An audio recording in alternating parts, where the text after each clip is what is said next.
আজকাল আমরা সবাই দেখছি মানুষ দিন দিন আরো অলস হয়ে যাচ্ছে। প্রযুক্তি, আরামদায়ক জীবনধারা এবং সামাজিক মিডিয়া এই সবই আমাদের কাজের মনোযোগ হারাতে সহায়তা করছে।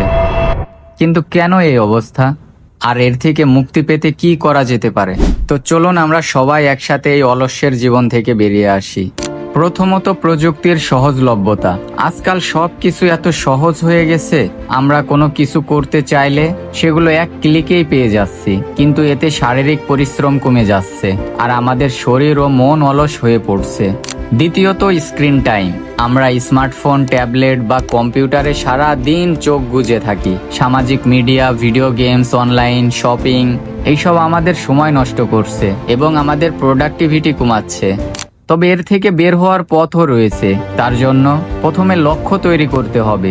নিজের জন্য একটি স্পষ্ট লক্ষ্য এবং পরিকল্পনা রাখা গুরুত্বপূর্ণ। তারপর পরিশ্রমের গুরুত্ব উপলব্ধি করতে হবে। একটি ছোট পদক্ষেপ পরিবর্তন আনতে পারে, যেমন প্রতিদিন 30 মিনিট করে হাঁটতে যাওয়া বা বই পড়া।